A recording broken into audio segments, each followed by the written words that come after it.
Chef Buff Army, I got another big video for you today. We're all gonna learn something. I'm even gonna learn something. I'm surprised about the amount of words I see here. Don't be thrown off by the amount of big words you see here. A lot of them are useless. In fact, if you want to cheat in this video and find out what we're really talking about, look at the title. We're talking about the size principle. Okay, how to build the most amount of size and strength by understanding the central nervous system and the PNS, the peripheral nervous system, which both combined together form the nervous system. And if you really want to cheat, you just got to look at the bottom of this video to see the 3 rules I'm going to give you. But don't look there right now. Let's get into the nitty-gritty. Like the first question, what's the nervous system? I talked about this before. Well, we could subdivide it into 2 neat categories. The central nervous system, the CNS. I'm going to go over the 6 different parts of the brain and the spinal cord that are responsible for that. And then we got the peripheral nervous system, the PNS. However, it must be stated, everything with the nervous system is interconnected. Which is why if we further subdivide the peripheral nervous system, we have the somatic and we have the autonomic.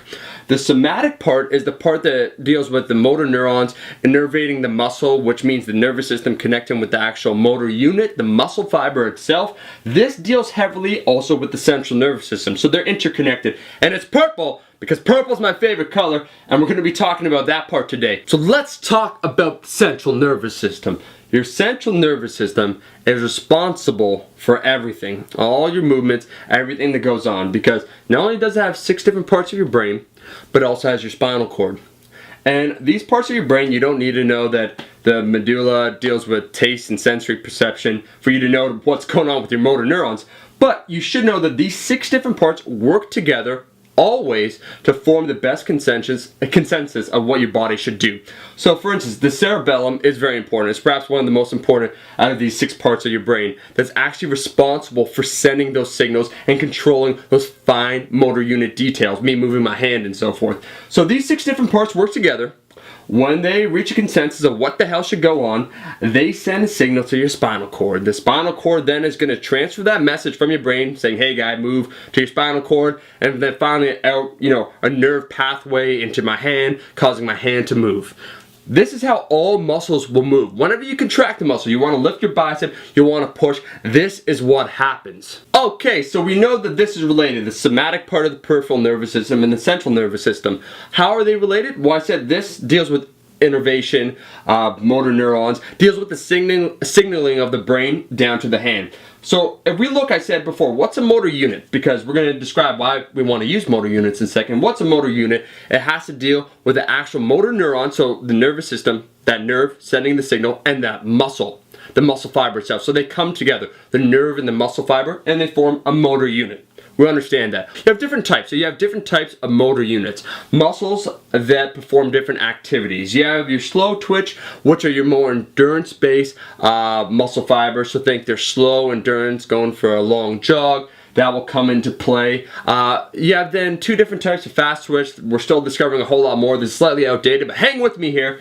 We got the fast twitch fatigue resistant. This is in large part a lot of the exercise that you do. It can handle a load, so you could curl say 50 pounds and you could do it 15 to 20 times. It's fatigue resistant. That's the middle size. Finally, we have the largest motor units. We have the fast twitch muscle fibers.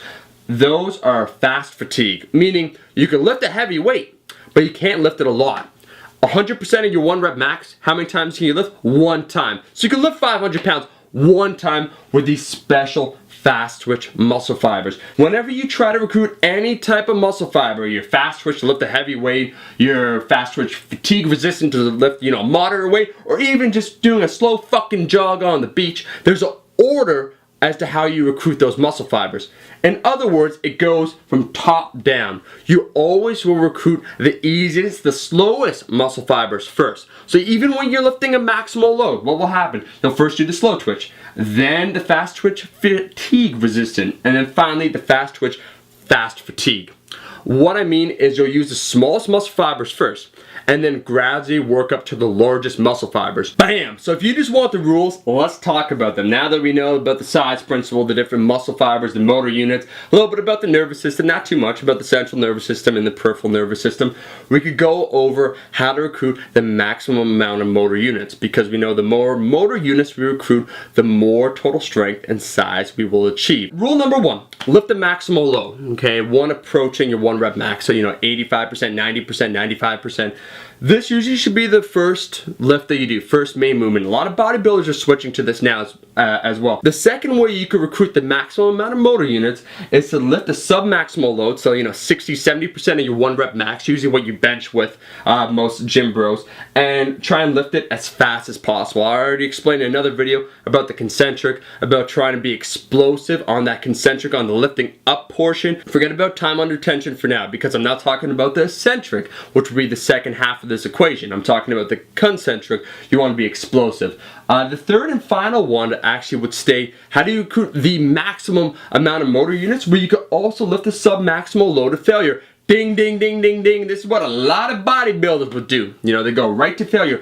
But guess what? They can go to failure because they take steroids and then they can recover faster than normal. This is not something I recommend on a regular basis. Yeah, you could do isolation work, and I recommend that. And there are certain scenarios where you can train to failure. But in general, on every single set is a good idea? No, it's not. It's something that should be used sparingly. When we look at these principles, like I said, it doesn't mean always lift the heavy ass weight. It means you should do heavy lifting in some part of your training program. It means that you should focus on acceleration on the concentric for a lot of your lifting. That is the video. I said what needed to be said. No more and no less. Now we know about the size principle, how the smallest muscle fibers, motor units, will be recruited first, and the biggest ones will usually be recruited last. So if we really want to use them, we gotta work for them, like everything else in life. Hopefully, Beefcake Stew, if you're watching this video, you learned something today. Buff Army, I appreciate you watching. Make sure to post your comments and your questions in the comment section below, and I will try and answer it. Make sure to like, share with friends, and subscribe. I will be seeing you guys in the next video. Buff Army, I'm out. Salute. Peace. Am I the only person that gets a little turned on by this chart? It's just me. I'm just throwing this vibe out there.